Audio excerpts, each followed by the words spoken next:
this video, we will discuss how to add operators into the SmartLog Pro Web Manager software. Operators are added in the Administration Operators section. To add a new operator, you would click on New Operator in the upper right-hand corner. First name and last name are self-explanatory.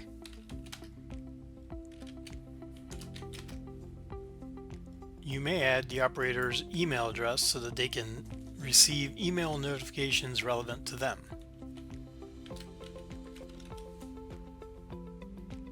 Setting the status to anything but active will effectively disable a user. There are various field choices depending upon the operator's status. Operator ID is a permanent operator identifier. It must be unique within the system and identifies an operator to a SmartLog, either by keying in the number, scanning a card, or using any other available method. Please note that this field cannot be changed once it is saved. Test ID is an optional secondary identifier that also may be enabled to access a SmartLog. SmartLog will always check an entered ID against all available operator IDs first. If there was no match, it will also check against all available test IDs if this access option is enabled in the SmartLog settings. Unlike the operator ID, this field may be changed. So if you are a company that changes badge / card numbers from time to time, or your employees often lose their cards, you may want to use this field for the badge number since it can be changed easily, and enter something like employee number, for example, for the operator ID that generally does not change at all. Enter the department that the operator belongs to. In most of these fields, if data already exists, you can simply press the down arrow key on your keyboard to see a list of choices to pick from, which makes the entries a lot easier. If an operator is part of a work shift that has been established, you can select that here. If not, you can leave it blank. Group 1 and Group 2 are custom categories for grouping operators. 1 and Group 2 fields are optional as well, so you can leave them blank if they don't apply.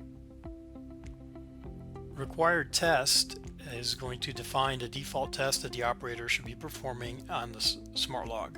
This may be overridden by your SmartLog configuration settings depending on what you have chosen to use.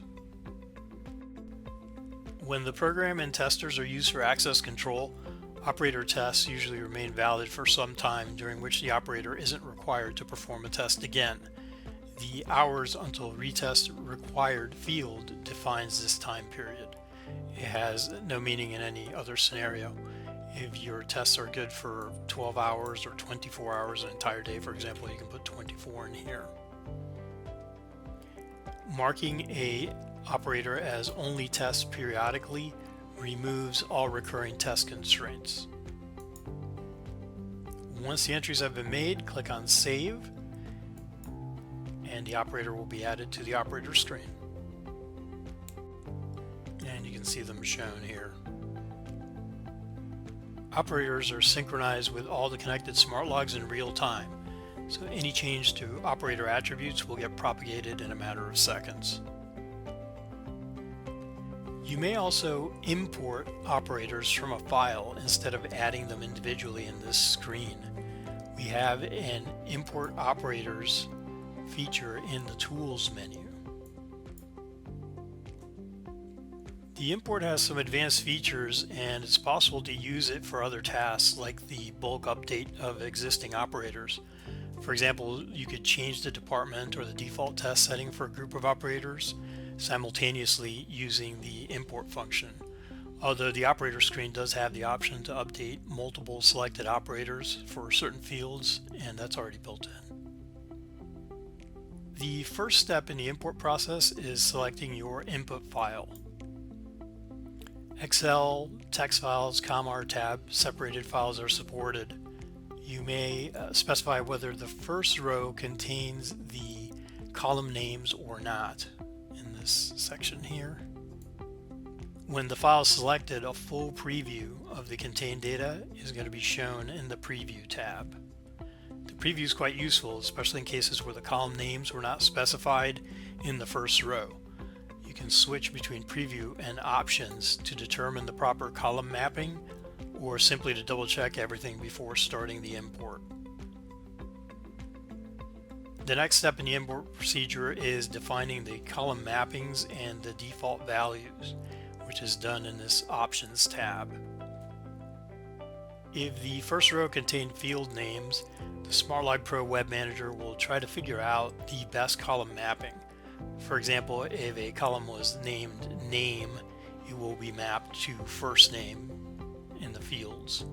It's important to note that this matching isn't perfect, and it won't be able to match some columns, or it may match some columns to the wrong fields. So we advise you to check the matching carefully and add missing mappings manually. Correct ones that are wrong, and or remove mappings for columns that should not be getting imported. For example, here it picked up or associated operator ID under the card badge ID, which is something I would not want. So I will remap that to test ID, for example. These others look like they were picked up okay, so I don't need to bother with those. And you can switch back to Preview just to double check, and then go back to Options. Some rows don't have values for standard columns, and it's possible to define defaults in those situations. By default, only status, default test, retest period, and periodic tester fields are marked for applying defaults. In order to also apply department, for example, you would need to enter a value for that and then check mark the box next to it. Only defaults that are checkmarked will get applied during the import. Applying defaults is intended primarily for filling in missing values, but it may also be used to apply defaults to all imported operators. This feature is particularly useful when changing a field value for a group of existing operators. For example, to change the default test for all or some operators, you can perform an export in the operators list view on the operators section, and then import the file that you created while using a new test setting for the default test, and then applying it to all. The last step is the import itself, but before that you can do one last check by clicking on the Prepare button. If there are any errors, you will see a message at the top. Errors have to be corrected in order to proceed. If you have a field error, you can switch back to the options and adjust the mappings, and then click Prepare again.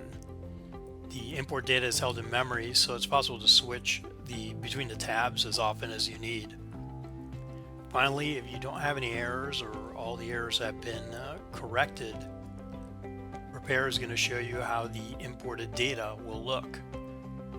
It will also be possible to import only a subset of the selected data if the Create, Update, Selected Only option is marked. If both Create New Operators and Update Existing Operators were selected, this final preview will show operators to be created and operators to be updated in separate tables. Prepare is important as the last check because an import can't be undone once you've started it. It's a good idea to review whether the columns were properly matched and all fields have the proper values. If something is wrong, you can always switch to options, change things, and run Prepare again until everything is correct before you commit to it. If everything's okay, you can click Import, and you will see that the operators were added.